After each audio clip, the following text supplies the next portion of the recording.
Hey guys, Maria Menounos here. Hope you tune into my show, Untold with Maria Menounos, this Thursday night at 8 on E! You're tuning in to the online broadcast network, AFTERBUZZ TV. Over 20 million weekly downloads in over 150 countries, and your number one source for after-show entertainment.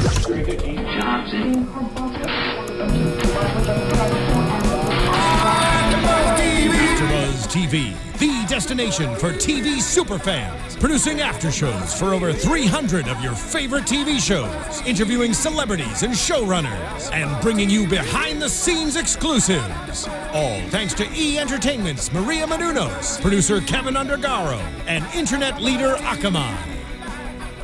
Now, let the buzz begin! Oh my gosh, hello everybody. Welcome to the Survivor recap on AFTERBUZZ TV.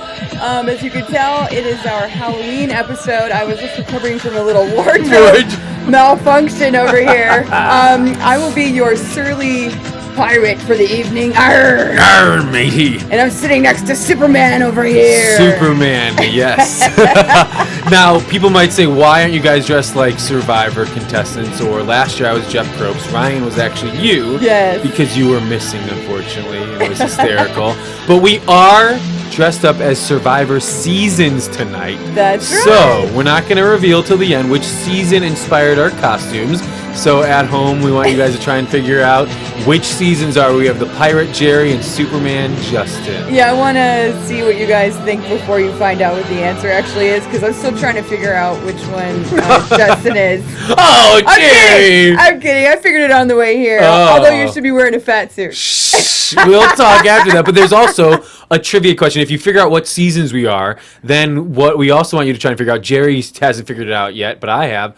What is the link between our two seasons? Okay. Yeah. That's the. I already guessed a couple of things. That's the $1 million trivia question tonight. Are you giving out $1 million tonight? In love.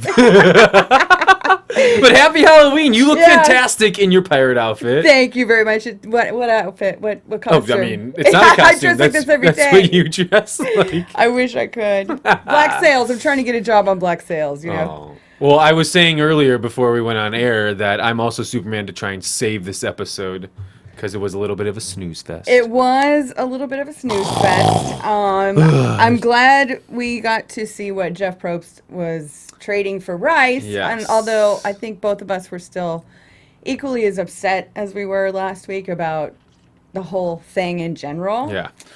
We were pretty passionate about the rice, and I stand by everything I said last week. I got into some YouTube comments and discussions with some of our fans, which I love doing. But I really think that the penalty should have been go to tribal council. Yeah. And I stand by that. Even though we saw what Jeff did tonight, I really think it should have been, you want rice, you go to tribal council. I couldn't agree with you more. I think he was way too lenient on everyone tonight, and I think trading in comfort for a bag of rice after screwing up as bad as they did was just totally unacceptable. And that's not Survivor. I'm sorry. But I mean, like we said last week, it's setting a precedent for future episodes for people not to ration their rice and then to just think, oh, we'll just trade something for another bag of rice. It's like the most ridiculous thing I've ever seen on the show. Yeah. And I love how Jeff brings up, oh, no one's ever needed any help as much Yes, as you guys. shout out to Jerri. Except, on Australian Survivor, which I want to clear that up, because on Australian Survivor, the only reason that there was no rice was because a rainstorm came through. And the tin went away. And washed the rice out into the river. Yeah. I was not there for that because I was voted out the night before that happened. And let me just say, back in the old days, before the internet was huge and there was, chat rooms all over the place talking about Survivor. Okay, don't date yourself, Jerri. I don't care. I'm trying to make a point here. This was like way back when. Way back when. People blamed me for making it rain.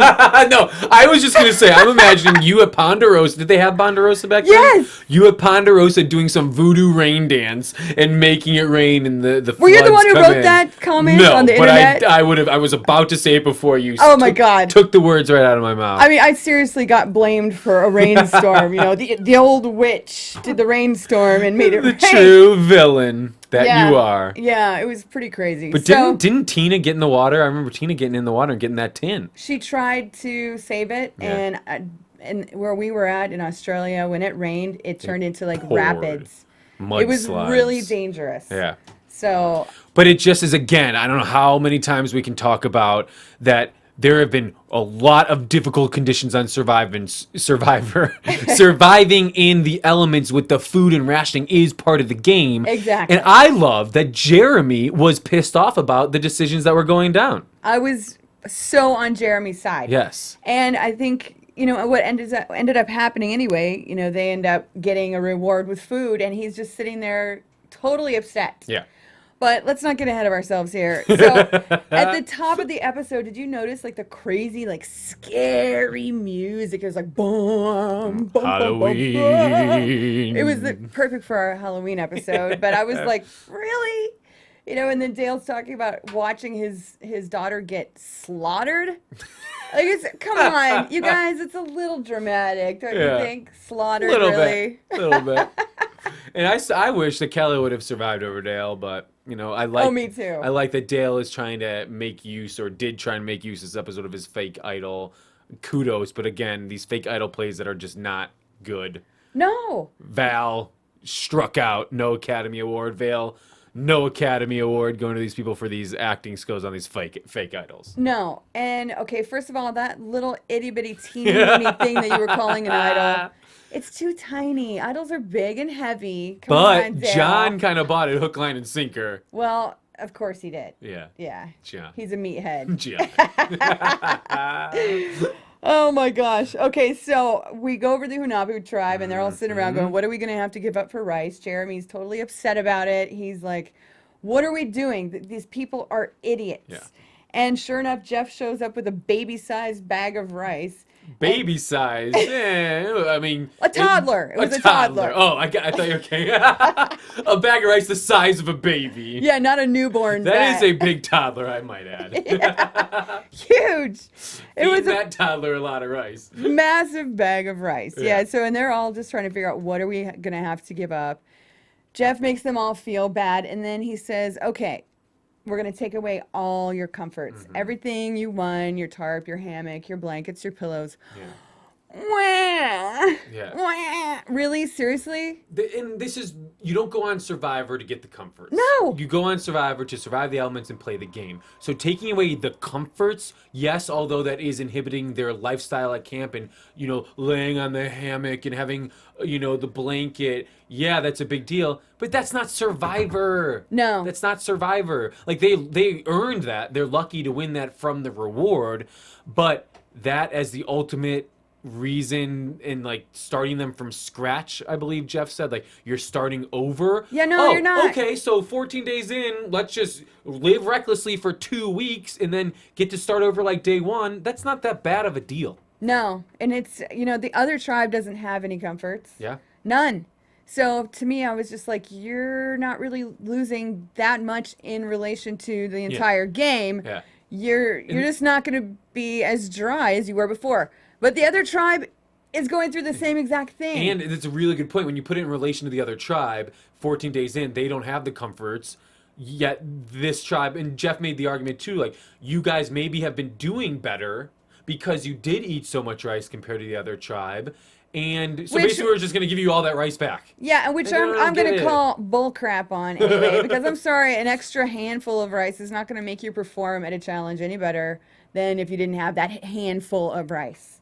It's pure You're carbs. the one who's been out there. You're the one who's been out there. You eat a handful of rice and you literally burn it off walking out to the woods to go take a pee. It's in, it's out. You know what I'm saying? There's like rice turns into air on your insides on Survivor. It just, as a fan, I kind of deflated in this moment of what was going to be traded and just kind of. I thought it was going to be good. It's something new. We've never seen it before, but I really hope it never happens again. Please. I never want to see this trading rice business happening again. No. And I like Jeremy again. You guys, we can win food later. We can do other things to get food. Like, we don't need to be doing this. I wonder if Jeff didn't do that knowing, you know, hey, suckers, we're getting ready to go to a merge anyway. and we're playing for food next.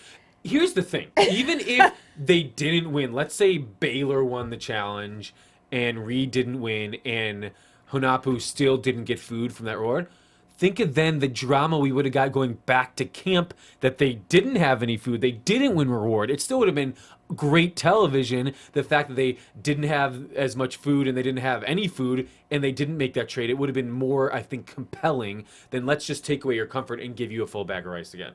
Yeah. I think it would have been more compelling. I mean, I'm not out there for people starving to death. I mean, that's not, like, I'm not supporting, yes, let's make them starve to death. No one's died. No one's gonna from starvation starve to because death there out are there. those rewards. There are the merge. There are built-in things into the game of Survivor that if you do stupid things with your food, you're gonna have other opportunities besides this trade system that created. Well, not this only that, season. but we never even saw this tribe going out to look for food. Yeah. I never saw anybody trying to catch those birds on the beach. I don't see anybody like trying to catch crabs like the other. Well, they didn't have your gun, catch crabs. Jerry. They weren't a pirate like you. They couldn't fly like me. Oh my gosh. So, all right, we find out Exile is back. Yes. Right. How do you feel about that? I mean, Exile, I think, has been really kind of not delivering what we thought it could have delivered this season. Mm-hmm. Whereas when I always go back to Exile Island and Token Chains, when you had Taj forming secret alliances on Exile with Steven and Token Chains, we're not really seeing that play out. It's kind of been kind of lackluster.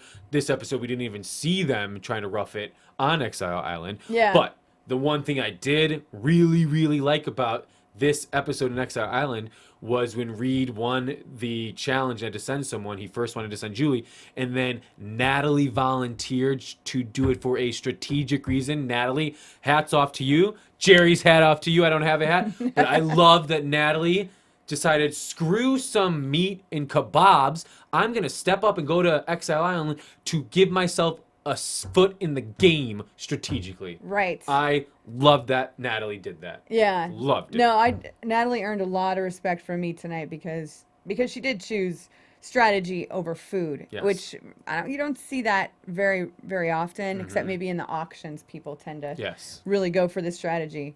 But I was really disappointed that they didn't show anything that went on Exile Island except them getting the clue for the idol. Yeah. And kind of where to look for it, which, looking at now next week, which looks like there's a merge already.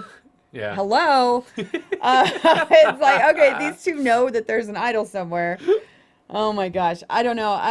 That challenge in itself was just kind of like, Well, the Exile blind challenge. yeah, the blind challenge. It's I mean, not- Reed demolished it and compared yeah, to Baylor and he a started little crying, going, "Oh, we're gonna get meat," and then they show them back at bit. camp. Where is Ryan when we need the inappropriate meat joke?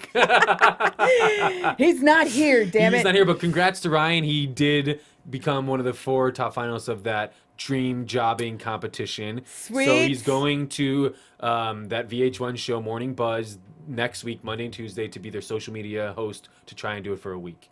So congrats, Wait, Ryan. 4 people, or it's down to 4 people. 4 people. It's down to 4 people out of all the And submissions. then he finds out on Sunday. They all they all do it. They all do it a couple times, and they Oh. pick who becomes for a week long the social media Oh, reporter. wow. So congrats to Ryan. For Congrats, doing that. Ryan. And just while we're on this subject, I would Yeah. like everyone out there to know that I am also applying for a dream job. Wait. This is not your dream job, Jerry? Coming here with me every week and talking Survivor? Oh, I love you, Justin, but Doesn't pay the bills. I'm looking for a paycheck.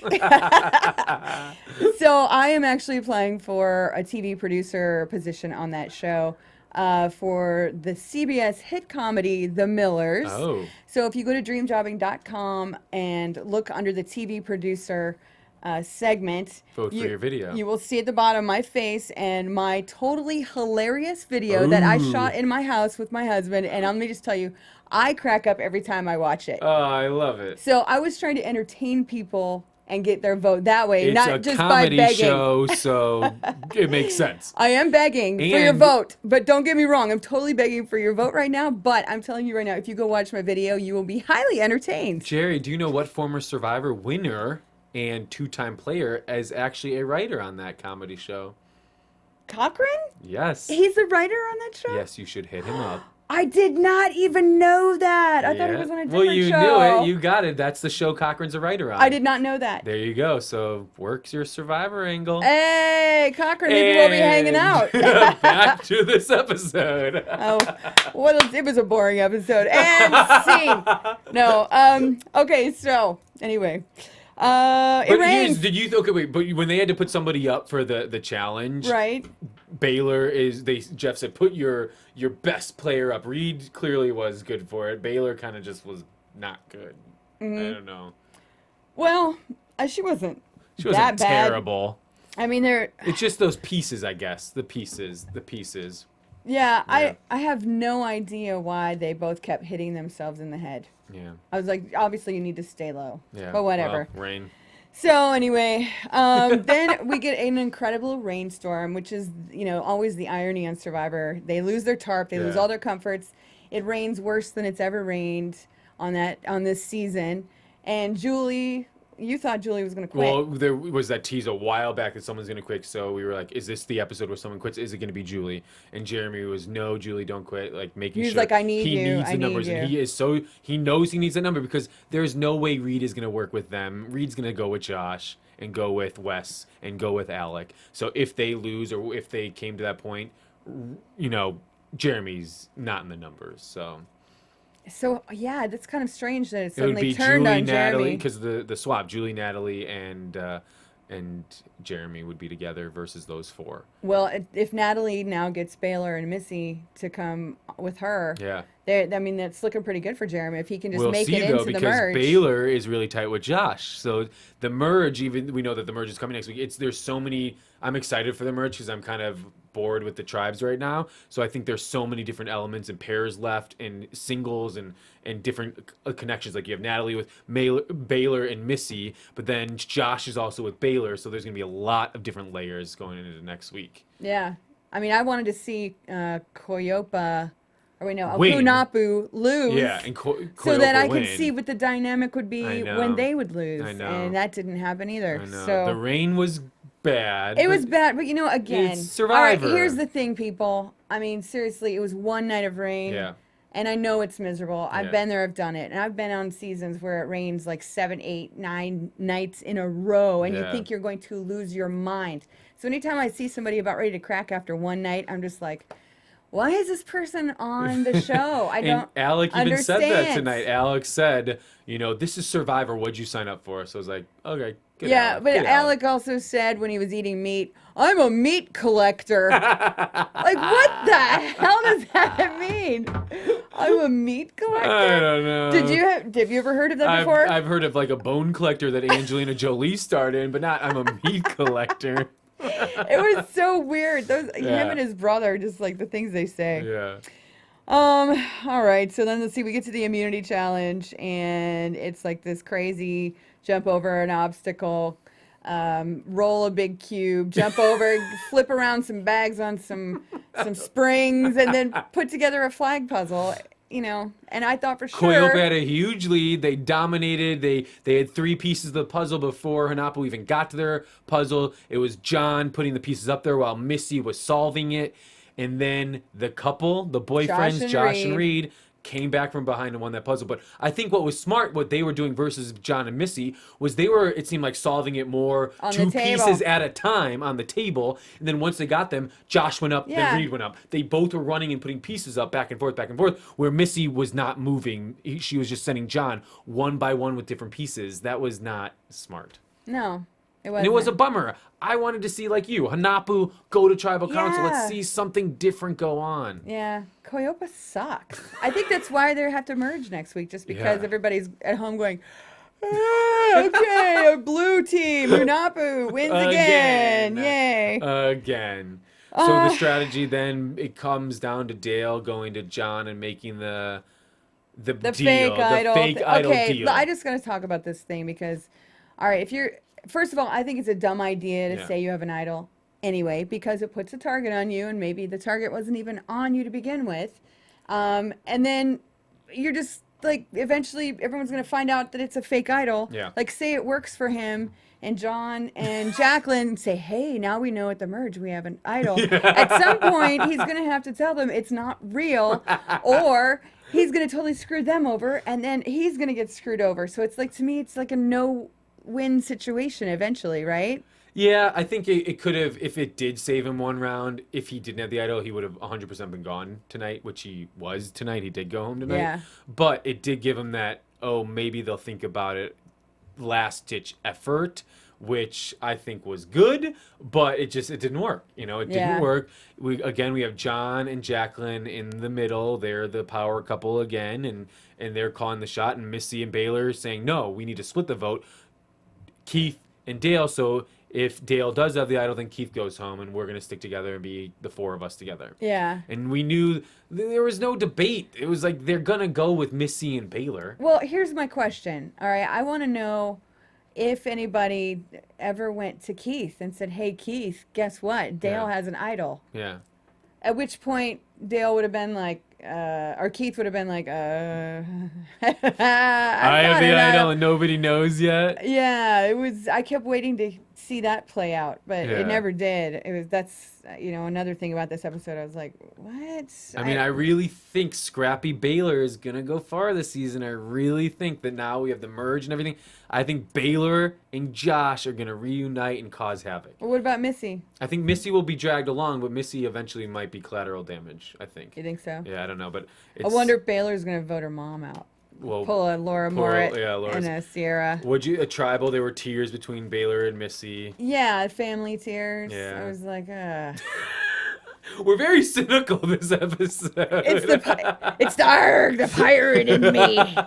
I'm excited for the merge. I think it needs to be spiced up a little bit. Yeah. And I think there's so many layers. There's so many different alliances now with all these different layers. You have the couples, the singles. You have people in the singles that are aligned with people on the couples, but those couples are aligned with different people on the other tribe. I think hopefully this is going to be a good merge situation. We're going to see a lot of chaos. Once again, chaos. I saw a big merge feast laid out on a blanket for the next episode, which is just another sword in the side of Hunahpu, who gave away all their comforts for food, and now there's like an abundance of food everywhere they look. And now this might be the first time that there's been a merge where there's no comforts to share. So we shall I see. have a strange suspicion that it is going to rain like crazy for the rest of the time that they're there, and there's going to be people dropping out like flies. And you're doing your dance. That's why it's going to... You did your dance while they were out there. I'm doing my rain dance as we speak inside. All right, Jerri, you are a pirate. Which season of Survivor? When you said you were going to be a pirate, I immediately knew what season of Survivor. Pearl Islands. Survivor Pearl Islands. All right. You should know which season I am. You were on it. Yeah, heroes and villains. I'm clearly the hero in Heroes and Villains. It's Colby. Colby, I don't know why you say that. But we could also be hero and villain. James is the one who called Colby Superman. Oh. But then he said, this year I found out Colby's actually Superman in a fat suit. Yes. Now I remember that. Yeah. Now I get it. But we could also be the villain and the hero from Heroes and Villains. Right, which is, I guess that Pearl Islands and Heroes and Villains, there is a connection. What is the connection? Do you know it? Think about it. Pearl Islands, Heroes and Villains. I don't know. Who won Pearl Islands? Sandra. Who won Heroes and Villains? Sandra. So our episode is dedicated tonight to the only two-time Survivor champ, Sandra. Sandra, we love you. We love you, and we didn't even know that we were doing that. It just like was a light bulb that went off in my head as I was driving over. That right there is proof. Justin is a super fan. Thank you. All right. Thank you. All right, you guys. Well, thanks so much for tuning in to our Halloween episode. Yes. You can find me on Twitter at Jerri Manthey or jerrimanthey.com. And please go to dreamjobbing.com and vote for me. Please, please, please. This is the most important thing I've ever asked you guys to do for me. Seriously, it means a lot. Oh my gosh, really you want it so bad. I can tell. I want it so bad. I love it. I'm going to be voting for you. And you can find me on Twitter at Justin F. Walter. Happy Halloween, everybody. Happy Halloween. You can vote for me every day. Every day. For how many days? Oh, until January 5th. But November 25th is the first deadline. So right, vote every day from now until November 25th, and I'm going to win you guys for you.